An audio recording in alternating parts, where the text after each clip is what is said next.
বিসমিল্লাহির রহমানির রহিম। সম্মানিত সুধী সকলকে আমার আসসালামু আলাইকুম। আশা করছি সকলে ভালো আছেন এবং সুস্থ আছেন। আমরা আজ উপস্থিত হয়েছি আপনাদের ছোটো সময়রা যারা আমাদের চতুর্থ শ্রেণীতে পড়াশোনা করছে তাদের বাংলা বিষয়ের দ্বিতীয় প্রান্তিক মূল্যায়নের সরাসরি একটি প্রশ্ন 100 নম্বরের প্রশ্ন আমরা দেখিয়ে দেওয়ার চেষ্টা করছি। আশা করছি প্রথম থেকে শেষ পর্যন্ত ভিডিওটিতে সময় দেব, যাতে করে আপনারা আপনাদের ছোটো সময়দের বাসা থেকে এই ধরনের মডেল টেস্টগুলো বা এই ধরনের প্রশ্নগুলো থেকে সরাসরি পরীক্ষা এবং এই অনুযায়ী আপনার প্রস্তুতিগুলো নিতে পারেন। চলুন দেখে নেই আজকের প্রশ্নপত্রটি। এখানে আমরা দেখতে পাচ্ছি দ্বিতীয় ধারাবাহিক মূল্যায়ন এবং নিচের অনুচ্ছেদটি পড়ে 1 ও 2 নং বা 2 নম্বর প্রশ্নের উত্তর লেখো। পাঠ্য বই থেকে আমরা এই বিষয়টি আমাদের ছোটো সুন্দরভাবে শেখাতে পারি। যেমনটি আমাদের এখানে দেওয়া রয়েছে, আচ্ছা আমি 2 দিন আছি, একটু দেখে নেই, মনে হয় ওর কোনো বিশেষ অসুখ নয়, ওর দরকার আরও সতর্ক হওয়া। এ ধরনের আমরা একটি অনুচ্ছেদ দেখতে পাচ্ছি এবং এই অনুচ্ছেদটি কিন্তু আমাদের সরাসরি বই থেকে এবং এই ধরনের অনুচ্ছেদগুলো থেকে আমাদের ছোটো সময়দের 1 এবং 2 নং এই ধরনের প্রশ্নের সমস্যা এবং তার সঙ্গে উত্তরের যে বিষয়টি সেটি আমরা বাসা থেকে লক্ষ্য করব এবং এই অনুযায়ী আমরা প্রস্তুতিগুলো নেওয়ার চেষ্টা করব। তো আমরা এখানে যে অনুচ্ছেদটি দেওয়ার চেষ্টা করেছি সেটি সুন্দরভাবে বাসা থেকে আমরা প্রস্তুতিগুলো নেওয়ার চেষ্টা করব এবং আমরা এই অনুচ্ছেদটি বা এই ধরনের যে অনুচ্ছেদ আরও রয়েছে সেগুলো থেকে 1 এবং 2 নংয়ের জন্য আমরা কী প্রশ্ন পেতে পারি সেই বিষয়গুলো নিয়ে আমাদের আলোচনা থাকছে এবং আমরা দেখে দেওয়ার চেষ্টা করছি আজকে সর্বমোট 5টি বিষয় এবং এই 5টি বিষয় আমরা পর্যায়ক্রমে সুন্দরভাবে দেখে আমাদের বাসা থেকে ছোটো সময়ের প্রস্তুতিগুলো নেওয়ার চেষ্টা করব। তো এখানে আমাদের কাছে চলে এসেছে প্রথম যে প্রশ্নটি, সেটি হলো নিচের শব্দগুলোর অর্থ লেখো। যে কোনো 5টি: বিশেষ, অসুখ, সতর্ক, টয়লেট, ধোয়া, মুস্কি, হাসা এবং বাছা। তো এই শব্দগুলো থেকে আমরা আমাদের ছোট্ট সুন্দরভাবে শব্দের অর্থগুলো যেভাবে হতে পারে সেগুলো বাসা থেকে সুন্দরভাবে শেখানোর চেষ্টা করব। তো আমরা এখানে 1 নম্বরে দেখতে পেলাম শব্দগুলোর অর্থ লেখো। চলে যাব 2 নম্বরে। 2 নম্বরে আমাদের যে বিষয়টি থাকছে সেটি হলো নিচের প্রশ্নগুলো উত্তর দাও। এখানে দেখতে পাচ্ছি অনুচ্ছেদের বিষয়বস্তু কী, 2টি বাক্যে লেখো এবং অন্তুকে দেখে মামা কি বললেন, 4টি বাক্যে লেখো এবং মামা অন্তুর সঙ্গে কি করেন, 4টি বাক্যে লেখো। তাহলে আমরা এই ধরনের যে অনুচ্ছেদগুলো রয়েছে আমরা তাহলে 2টি বিষয় দেখতে পেলাম, একটি হলো শব্দের অর্থ, 2 নম্বরে হলো প্রশ্নের উত্তর। তাহলে এই বিষয়গুলো আমরা সুন্দরভাবে আমাদের ছোটো সময়দের বাসা থেকে শেখানোর চেষ্টা করব এবং এই অনুযায়ী প্রস্তুতিগুলো নেওয়ার চেষ্টা করব। দেখিয়ে দেওয়ার চেষ্টা করব পরের যে প্রশ্নগুলো সেগুলো আমরা আমাদের ছোটো সময়দের জন্য সুন্দরভাবে এই প্রস্তুতিগুলো নেওয়ার পাশাপাশি আরও যে অন্যান্য বিষয়গুলো রয়েছে, বিশেষ করে আমাদের আরও অন্যান্য যে গুরুত্বপূর্ণ বিষয়গুলো সেগুলো দেখিয়ে দেওয়ার চেষ্টা করব সামনে। তো আচ্ছা, এরপরে আমাদের যে বিষয়টি রয়েছে সেটি হলো 3 এবং 4 নং প্রশ্নের জন্য আমাদের এখানে পাঠ্য বই বহির্ভূত এখানে একটি আমরা অনুচ্ছেদ দেখতে পাচ্ছি এবং এই অনুচ্ছেদটি মূলত আমাদের ঝালকাঠি সরকারি উচ্চ বিদ্যালয়ে এসেছিল এবং এই বিষয়টিকে আমরা সৃজনশীল বা কাঠামোর মধ্যে যেটি বলি না কেন এটি বইয়ের বাইরে। তো আমরা এই আমাদের ছোটো সময়দের যে বইটির অনুচ্ছেদটি আমরা দেখতে পেয়েছি সেই ধরনেরই একটি অনুচ্ছেদ কিন্তু আমরা এখানে আপনারা অবশ্যই একটু সময় ধরে বিষয়টি দেখবেন। যেমন এখানে সজীব 4র্থ শ্রেণীতে পড়ে, সে প্রায়ই অসুস্থ থাকে, পেটের অসুখ, জ্বর, সর্দি তার প্রায়ই লেগেই থাকে, পড়াশোনা ও খাওয়া দাওয়ায় তার অনীহা, তাকে শহরের নামকরা ডাক্তারের কাছে নেওয়া হলো। ডাক্তার অনেক পরীক্ষা নিরীক্ষা করে বুঝতে পারলেন সজীবের অসুস্থতার কারণ। তো এই ধরনের আমরা একটি এখানে অনুচ্ছেদ দেখতে পাচ্ছি, যার কারণে আমরা আমাদের ছোটো সময়দের 3 এবং 4-এর জন্য এই বিষয়ের প্রস্তুতি নেওয়ার চেষ্টা করব। এইটি যে আসবে পরীক্ষা এমন নয়, আমরা এই ধরনের অনুচ্ছেদগুলো যেগুলো বইয়ের সঙ্গে সম্পৃক্ত আমরা সে বিষয়গুলো সুন্দরভাবে বাসা থেকে তাদের জন্য প্রস্তুতিগুলো নেওয়ার চেষ্টা করব এবং 3 ও 4-এর জন্য আমাদের কী থাকছে সেই বিষয়গুলো দেখে দেওয়ার চেষ্টা করছি। আশা করছি প্রথম থেকে শেষ পর্যন্ত ভিডিওটিতে সময় দেবো। তো আমরা যে 2টি বিষয় পেয়ে যাব এখানে বইয়ের বাইরে যে 2টি প্রশ্ন, সেটি হলো একটি হলো আমাদের নিচের কয়েকটি শব্দ ও শব্দার্থ দেওয়া হলো, উপযুক্ত শব্দটি দিয়ে নিচের বাক্যগুলোর শূন্যস্থান পূরণ করো।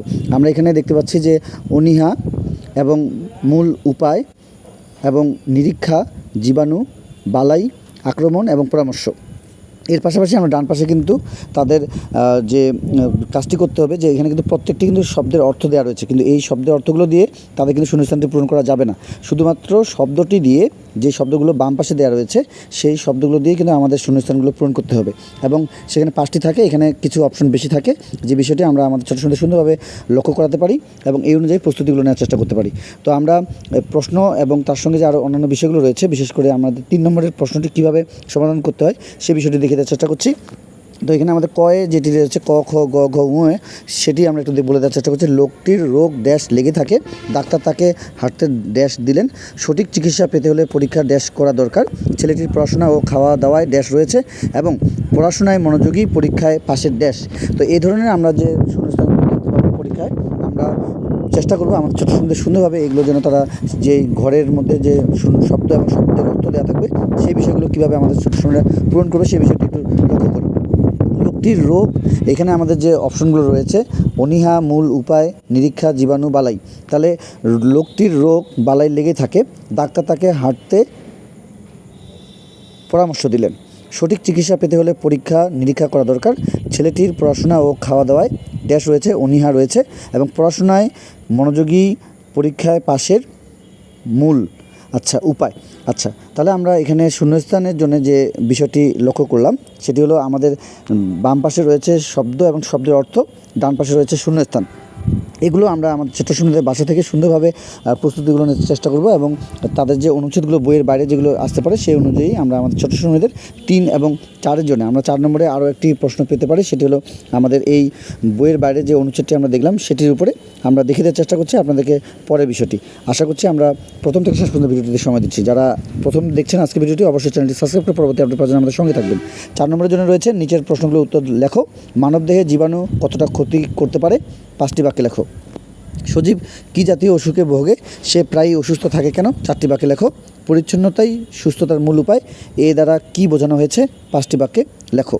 তাহলে আমরা এখানে 4 নম্বরের জন্য আমরা 3টি প্রশ্ন দেখলাম এবং আমরা আজকে দেখিয়ে দেওয়ার চেষ্টা করব 5টি বিষয় এবং 5টি বিষয় আমরা পর্যায়ক্রমে আপনাদেরকে দেখিয়ে দেওয়ার চেষ্টা করছি। আমরা 1, 2, 3, 4 পর্যন্ত দেখলাম। 2টি অনুচ্ছেদ থেকে আমরা একটি বইয়ের ভেতর থেকে একটি বইয়ের বাইরে থেকে 2টি অনুচ্ছেদ থেকে আমরা কিন্তু 4টি বিষয় দেখতে পেলাম। চলে যাব 5 নম্বরে।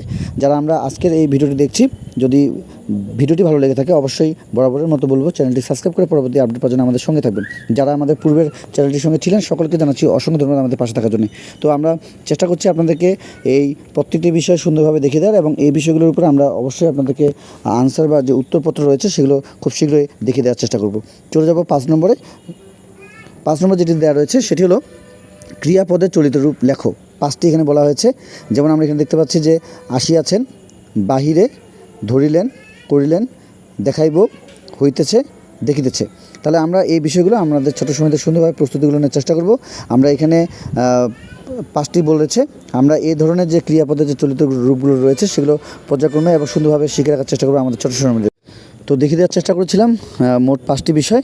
তো আমরা আরেকটু বিষয় আপনাদেরকে বলে রাখি যে 1 এবং 2 নংয়ের জন্য যে আমাদের বইয়ের ভেতরে আমরা আরও কিছু বিষয় আপনাদেরকে প্রশ্ন আকারে দেখিয়ে দেওয়ার চেষ্টা করব এবং আমরা চেষ্টা করেছিলাম আপনাদেরকে সুন্দরভাবে প্রত্যেকটি বিষয় দেখিয়ে দেওয়ার। আমরা যেহেতু বইয়ের ভেতরের একটি অংশ, বইয়ের বাইরের একটি অংশ, তো আমরা চেষ্টা করছিলাম আপনাদেরকে সুন্দরভাবে বিষয়টি দেখিয়ে দেওয়ার। তো এই অনুযায়ী আমরা আমাদের ছোটো সময়তে যে আরও অন্যান্য যে অনুচ্ছেদগুলো রয়েছে বইয়ের, বিশেষ করে আমরা আপনাদের 4র্থ শ্রেণীর এই ধরনের দ্বিতীয় প্রান্তিক মূল্যায়নের জন্য কত থেকে কত পৃষ্ঠা আমরা পড়াতে পারি বা মূল্যায়ন করতে পারি, সে কারণে কিন্তু আমরা আপনাদেরকে একটি বাংলা বিষয়ের উপরে আমরা একটি বিষয় দেওয়ার চেষ্টা করছিলাম, সেটি দেখে নেব ভিডিওটি। এবং আমরা 3 ও 4-এর জন্যে এই ধরনের যে আরও অনেক বিষয় রয়েছে বিশেষ করে বইয়ের বাইরে, এগুলোর উপরে আমাদের পর্যায়ক্রমে আরও অন্যান্য বিষয়গুলো থাকবে। বিশেষ করে বাংলা বিষয়ের পাশাপাশি ইংরেজি, গণিত, বাংলাদেশ বিশ্ব পরিচয় এবং প্রাথমিক বিজ্ঞান এবং ধর্ম বিষয়ের উপরে পর্যায়ক্রমে আমরা ভিডিও দেওয়ার চেষ্টা করব। এবং সরাসরি আমরা কিছু প্রশ্ন পেয়েছি, আমাদের হাতে এসেছে। কিছু কিছু বিদ্যালয়ে যেহেতু দ্বিতীয় ধারাবাহিক মূল্যায়ন বা দ্বিতীয় প্রান্তিক মূল্যায়নগুলো অনুষ্ঠিত হয়েছে, সেই বিষয়গুলো থেকে আমরা আজকের এই যে বিষয়টি আমরা দেখে দেওয়ার চেষ্টা করেছিলাম। বাংলা বিষয় যেমন আমরা দ্বিতীয় প্রান্তিক মূল্যায়নে দেখিয়ে দেওয়ার চেষ্টা করছিলাম, ঠিক এই ধরনের আরও যে বিষয়গুলো আমাদের হাতে যেগুলো এসে পৌঁছেছে আমরা আপনাদেরকে সুন্দরভাবে দেখিয়ে দেওয়ার চেষ্টা করবো ইনশাল্লাহ। যারা আমরা আজকে ভিডিওটি প্রথম দেখছি অবশ্যই চ্যানেলটি সাবস্ক্রাইব করে নেব পরবর্তী আপডেট পাওয়ার জন্য। যারা পূর্বে আমাদের চ্যানেলটির সঙ্গে ছিলেন সকলকে জানাচ্ছি প্রাণ ঢালা অভিনন্দন এবং আমরা চেষ্টা করবো আপনাদের ছোটো সময়দের জন্য আরও নতুন নতুন আপডেট যেগুলো দেওয়ার প্রয়োজন রয়েছে সেগুলো আমাদের সঙ্গে থাকার জন্য অসংখ্য ধন্যবাদ।